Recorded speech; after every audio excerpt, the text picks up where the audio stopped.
Hello, fellow babies. Welcome to the end of the summer. Pachter Factor back. I've been on vacation a bit. I've been traveling a lot. Shane's been on vacation a bit.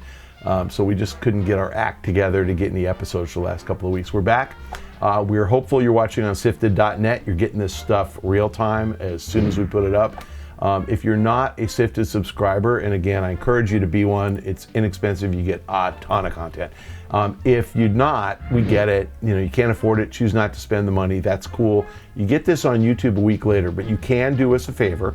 If you're an Amazon Prime member, you can link your Prime account to a Twitch account. Once you do that and you tune into the SIFTD channel, we will walk you through how to become a subscriber. It costs you $0. Twitch will pay Shane $2.50 every month that you do this.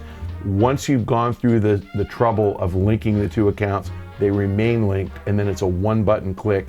So those of you who have done it in the last few months, thank you so much.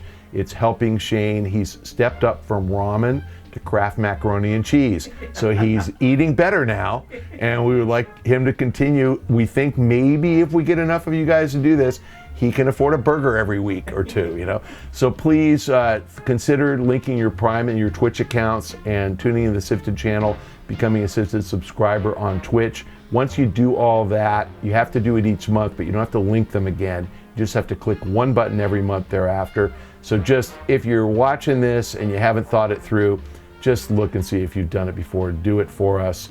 Shane gets money. It costs you nothing. This is one of the benefits of being a Prime member.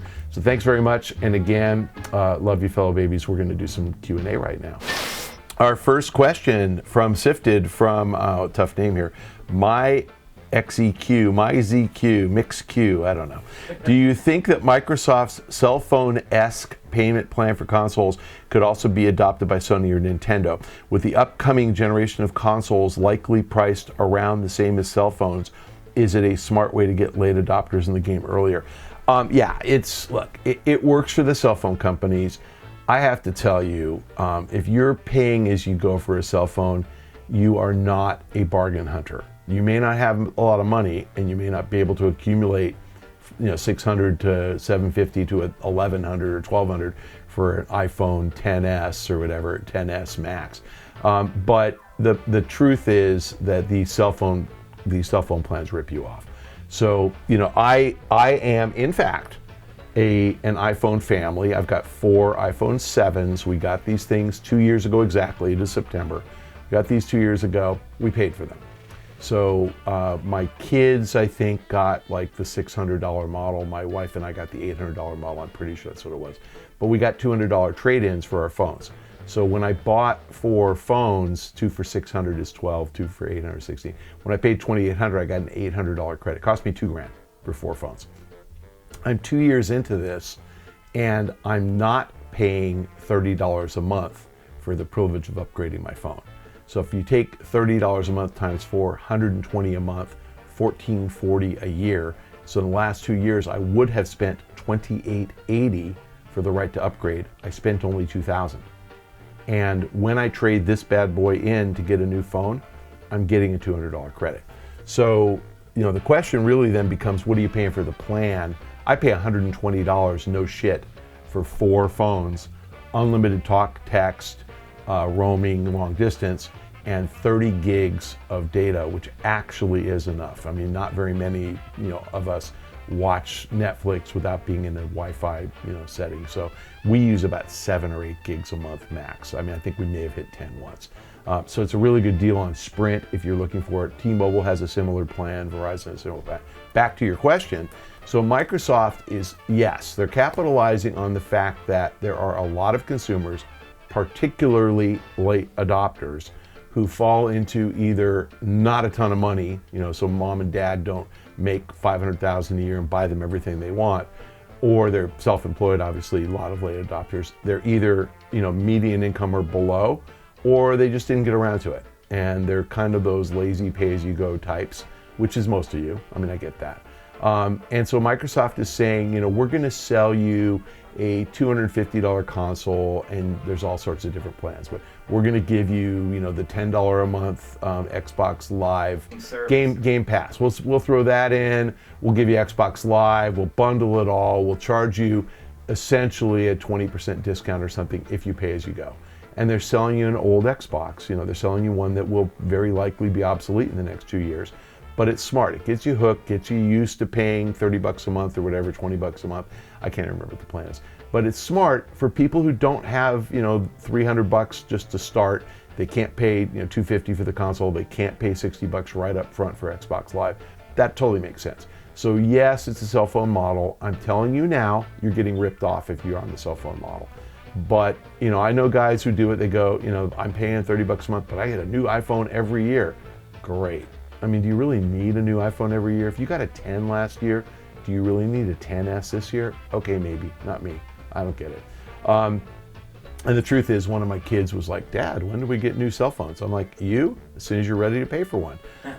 And she's like, my battery's dead. Well, go get a new battery. 30 bucks at the Apple Store. So the point is that Apple is starting to deal with splitting the audience into clowns like me who buy their phones and clowns like you who can't afford to buy their phones and who pay as they go. And who do you think they're taking advantage of? The guy who pays? No, I'm smart enough to do the math. They're taking advantage of the guy who pays over time. So the answer is Microsoft's going to see if this works. They're actually offering a discount. You actually spend less money buying it this way. So it is a really good deal. We'll see if that holds, or if once they get you guys signed up, they raise the price. My guess is they'll give you a real good deal, but then when the next Xbox comes out, the Xbox, you know, 720 or Xbox 2 or whatever they call it, when that comes out, let's see if they say, hey, it's 50 bucks a month, you know, 60, 70 bucks a month. They might. So it'll be really interesting to see. But will Sony and Nintendo copy it? Sony, yes, because Sony are, they're astute. They're tuned in to what the competition's doing. They care. Nintendo, no, because they're not, and they don't. So Nintendo, they're swimming in the blue ocean, and Sony and Microsoft are swimming in the red ocean, and Sony and Microsoft are competing, and Nintendo does not believe it competes with those guys. So God bless them. You know, we'll see who does the best. I have been in print and vocally skeptical about Nintendo selling 20 million Switches this year. They sold about 15 million last year, and to step up, they're not tracking that way at all so far. To step up to that level, they're relying upon a lot of Pokemon Go mobile phone players to step up and buy a Switch to the tune of like 6 to 8 million of them. I'm not really sure if you're getting a game for free, why you're going to step up, spend $300 on a Switch and $60 on the game because you're just dying to play it on your TV set instead of sitting on your couch at home and playing on your phone. So I don't get it, but we'll see what happens. In any case, yes, you're going to see these other guys do it. Yes, it's a smart way to get late adopters, and define late adopters as people who don't have so much money or such indulgent families that they get stuff the first week. So late adopters tend to fall into that middle income category, and that makes sense. And so let's take advantage of people who don't have very much money and let them pay as they go. And the cell phone companies figure that out. Yes, Microsoft's copying them. Yes, Sony will copy Microsoft. Our next question from Patreon from Julio Rodriguez, or Julio, but I'm sure it's Julio. Hey, Julio. Now that Nintendo has its own online subscription service, what should it do to make a service worth the same price as PSN and Xbox Live? Would something similar to Xbox Game Pass work on PS4 or Switch? Okay. I guess the answer is liquidity is really the driver of being able to charge more. Liquidity meaning that you have a gigantic player pool and you're really good at matchmaking. So the value of Xbox Live, I think, is that you can play virtually any multiplayer game, Xbox Live and PSN.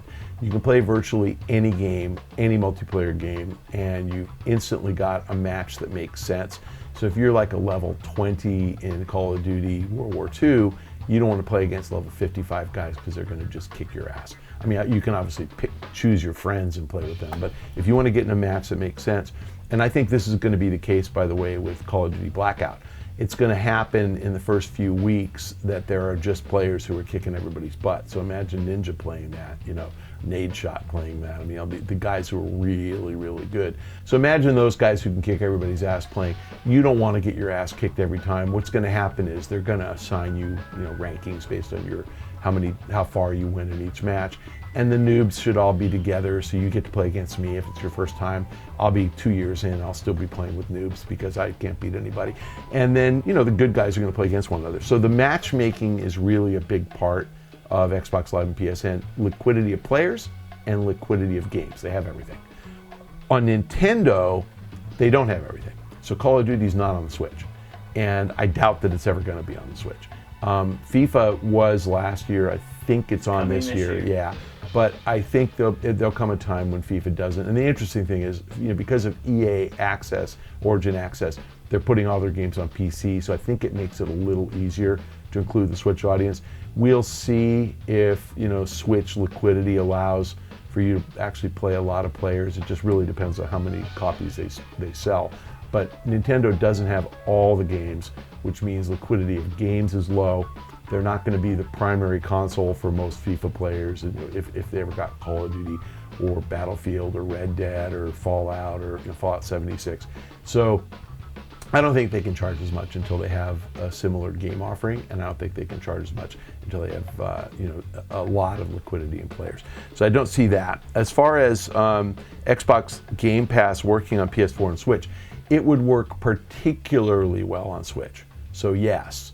The hang up with all of these subscription services where you get free games is that the publishers tend not to want to participate. So Xbox Live Game Pass, you can get Division 1, which came out in spring of 16. So you can get a 2-year-old game, 2.5-year-old game, and you can get Fallout 4, which came out I think in fall of 16 or something. 15 maybe. So you can get old games, and those are on there for a limited period of time as teasers to get you hooked on them so you play Division 2, Fallout 76. But the only games you get that are kind of real-time day and date are Microsoft Studios games. So you'll get Gears 4 and Gears 5 when it comes out. You'll get Forza, you'll get Halo when they come out. But Microsoft doesn't make that many great games. Sea of Thieves, that's their big title this year. So you're just not getting a whole lot of brand new content. I think that's when Microsoft bought all those smaller studios. I think they want to bring you Hellblade 2 or whatever, when that comes out. So clearly they're going to build their library of new stuff. It's never going to be anywhere on a level playing field with Nintendo. Nintendo will kick everybody's ass in terms of their own content. EA thinks they're going to pull it off, and they literally make FIFA every year, FIFA, Madden, NHL every year, Battlefield every couple of years, Star Wars every couple of years, Anthem every maybe 3 or 4, Mass Effect every 3 or 4, Dragon Age every 3 or 4. But as far as annual titles, it's sports. And then you got to wait every other year or every third year for all the other ones. Nintendo doesn't have anything that comes out every year, but my God, they have 30 brands that are just popular.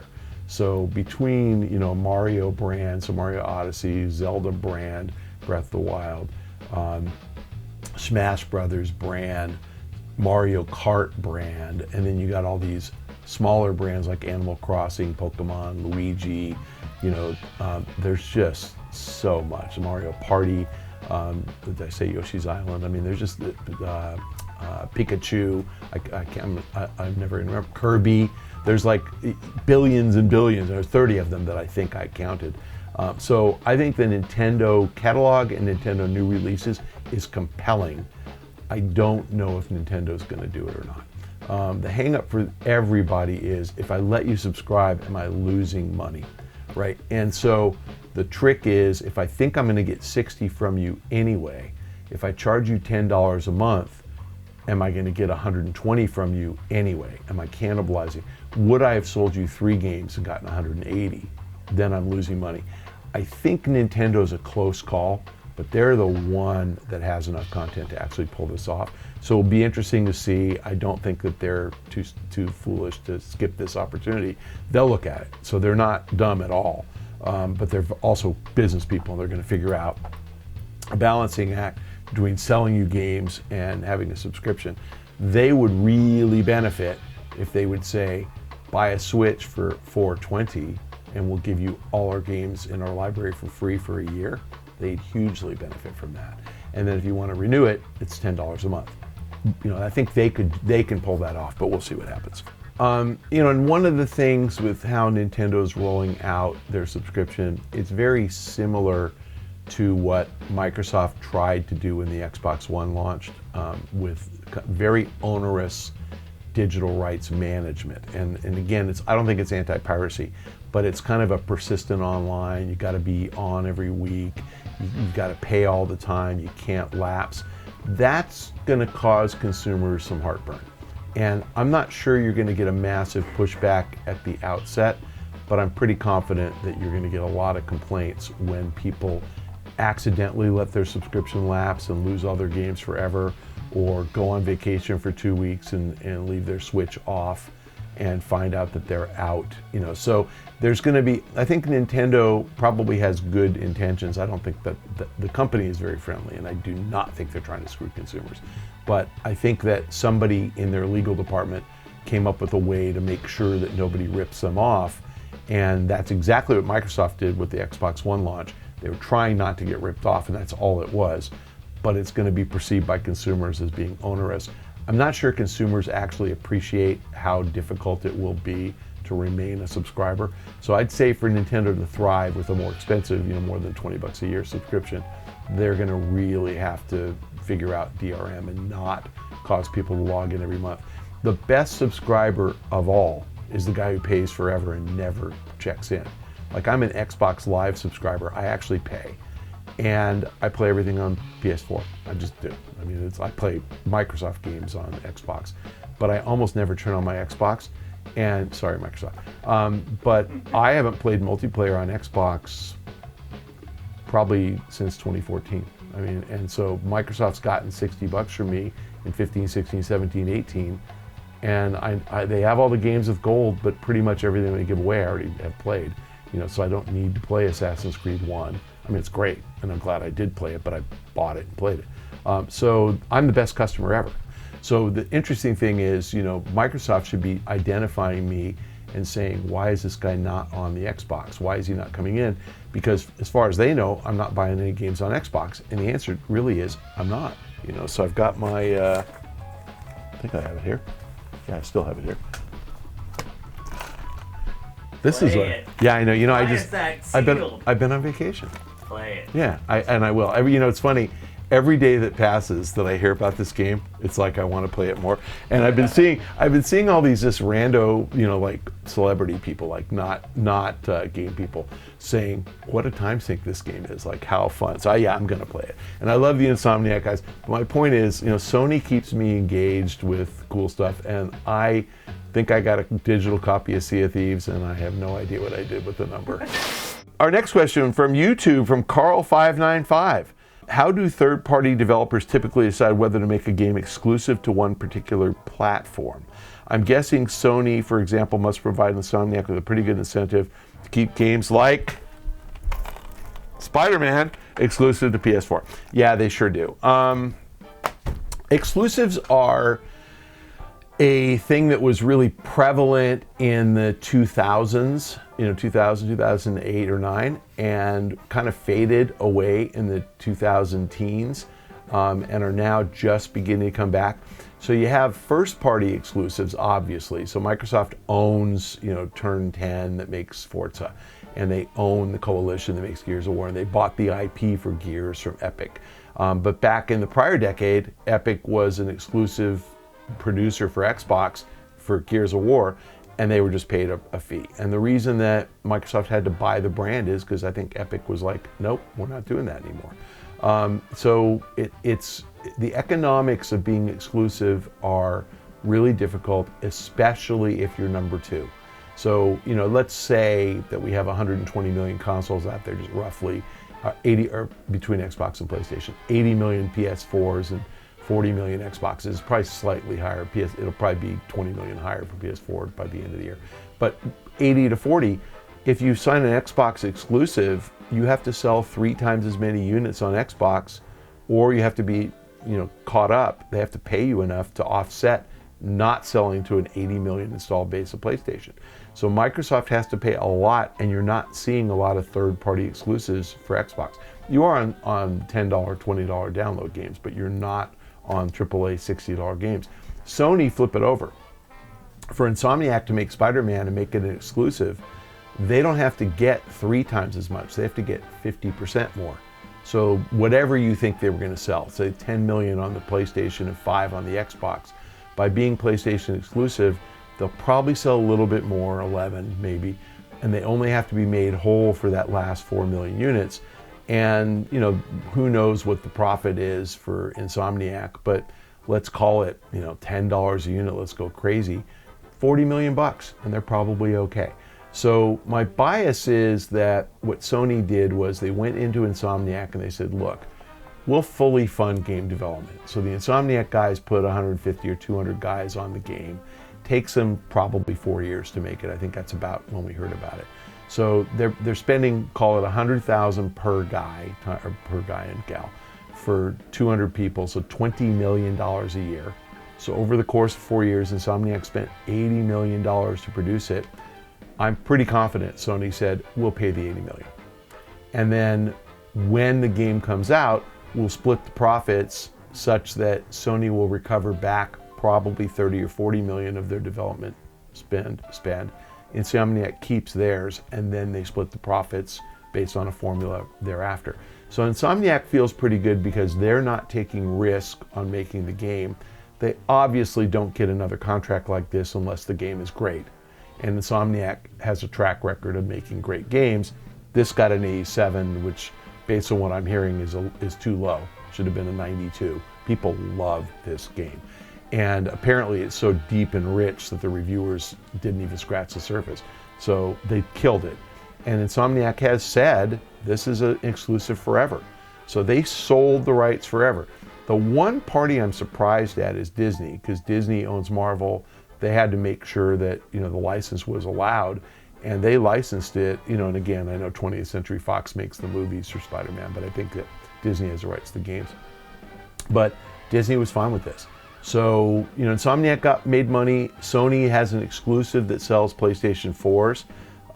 Everybody wins except Microsoft and Xbox owners. And if you're an Xbox owner, there's a reason to buy PS4. So, that's how they work. And, the third-party developer basically is just doing the math and saying, do I want my studio funded? So Respawn, who made Titanfall 1, exclusive Xbox, they were a startup. That was Vince Zampella taking his team from Infinity Ward when he was booted out and starting to build a game. And, Vince, although he's a wealthy guy, he didn't want to pay, $8-10 million a year to start up a studio out of his pocket. So Electronic Arts stepped up and said, we will fund, the development, and Microsoft stepped up and said, we'll give you a piece of that. And Titanfall 1, I think Microsoft thought the Xbox One would sell better than the PS4. Turned out to be wrong. But I think that's where that all came from. Microsoft may have overpaid for an exclusive on Titanfall 1. It wasn't there for Titanfall 2. So, the publisher and the developer and the console manufacturer come up with the math, and they're all trying to maximize profits because, as you all know, it's a profit deal. Our last question this week, sorry, but we're going to have to go after one more question, so you guys can make sure you link your Twitch and Prime accounts and get Shane that $2.50 this month, please. From SIFTD, from Skimpy. Skimpy already pays for assisted subscription because Skimpy likes getting pearls of wisdom from the pack early. Epic Games encouraged Android phone users to sideload Fortnite so it didn't have to give Google a slice of the revenue. Poor Google, I bet they're almost bankrupt after that move. Bethesda has announced a PC version of Fallout 76 will only be available through its official website, doesn't have to pay Valve a 30% cut. Do you see a day where big budget PC games are available only directly from the publisher? Is it the beginning of the end for services like Steam? All right, so the Android thing, the sidestep, I actually didn't know you could do that until they did it. So I don't even understand technologically how it happens. Like one would think that Android phones could turn it off and not let the game be playable, but whatever, it works. That was a real surprise. But Fortnite, with probably 200 million monthly users, and there are more Android phones out there than Apple phones or iOS phones, and probably 40 million at least so far mobile, and my guess is maybe even 100 downloads. They're taking a shot. They're just trying to see if they can pull it off. God bless them. I think anybody who tries to keep more of the profit from their creation deserves a pat on the back. There's no reason that the operating system holders should get 30% cut of the skins you buy. And God bless them, I hope it works. Battle.net has been around since Blizzard was invented. I'm pretty sure Battle.net was there in '98. You guys can look it up for StarCraft 1. I'm pretty sure it was. I've only been covering the sector since 2001, and Battle.net's been around as long as I've been around. So it's possible it didn't come up until 2000. But all Activision and Blizzard games on PC, Battle.net only. Bethesda doing this with Fallout 76 is just showing that others are starting to emulate what Activision and Blizzard did with Battle.net. EA's been doing Origin as their download service since they formed it, which I would guess it's close to 10 years. It might have been 09, but it's been, I think it was 09. So EA, and I think the reason you're actually noticing this is, other than Blizzard, nobody really had big, successful PC games. There used to be plenty, but like Call of Duty was on PC when it first started, and then it became a console game, and Vince worked on the second one, and Treyarch worked on the third, and it's history from there. But Call of Duty came back to PC this generation, so you just didn't notice. FIFA's always been on PC, always been an Origin download since they had Origin. So Valve has never been a factor in AAA releases from Activision or EA, or not never. They haven't been for the last 8 or 10 years. So UB downloads directly. They stopped making PC games for a while, then they went back. Anno is one. I mean, they have a few that were PC games. Obviously now The Division and Rainbow Six are going to be big PC games. I don't think you're going to see big participation from the major publishers. Valve is the friend to all the little publishers. So the guys who make a shit ton from PC and who are big, so they make hundreds of millions of dollars, they have their own sites. So this is not a new thing. And what Valve offers is catalog and new lower priced titles. And Valve is a great service to discover games that you don't know about. It's a great place to look them up, but you're not going to get FIFA or Call of Duty or Warcraft on Valve, ever. Or StarCraft 3 when it comes out, or Diablo 4 when it comes out, because they never were coming onto Valve. So this isn't a new thing. The Android sidestep is a new thing, which is really interesting. It'll be interesting to see if any mobile developers pull that off. More interestingly, I think Candy Crush and Clash of Clans don't sidestep, and they're kind of the big game, Clash Royale. Those are the big games on mobile. So it'll be really interesting when Warcraft Mobile comes this year. You heard it here, November 2nd. When Warcraft Mobile comes on November 2nd, my prediction, I actually don't know anything. Let's see if Blizzard sidesteps.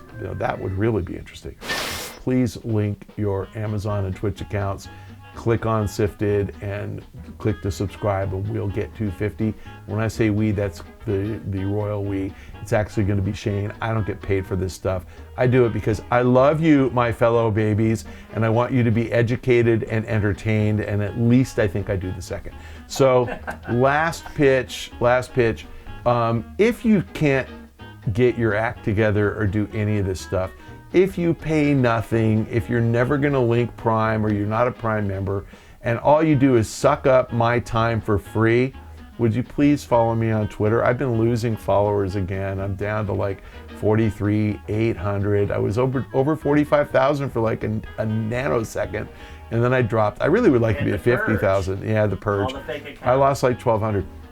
I lost 1,000, whatever I lost. So if you guys would, please, would you follow me at Michael Pachter? Would you follow Shane at Dinfire? Would you follow SIFTD at SIFTD Games, SIFTD, no E, SIFTD Games? And you will learn what we're up to. You'll hear all sorts of interesting stuff. I'm actually entertaining. I occasionally post stuff that's kind of critical of Tesla and Trump. I don't hate Tesla, but I think this whole intrigue with Elon Musk and smoking weed on camera is kind of funny. But you know, I just think the whole thing is funny. So if you love Tesla, you might not like some of my tweets. If you love Trump, you might not like some of my tweets, but I'm entertaining if nothing else. So at Michael Pachter, please follow me. If you don't follow me, don't watch this thing. Like, that's not cool. And by the way, I think I'm gonna have Shane check all these accounts that ask questions. If they don't follow me on Twitter, we're not gonna answer the questions. So there you go. Thanks for joining us this week on Pachter Factor. We will see you next week. Until then, Pack out.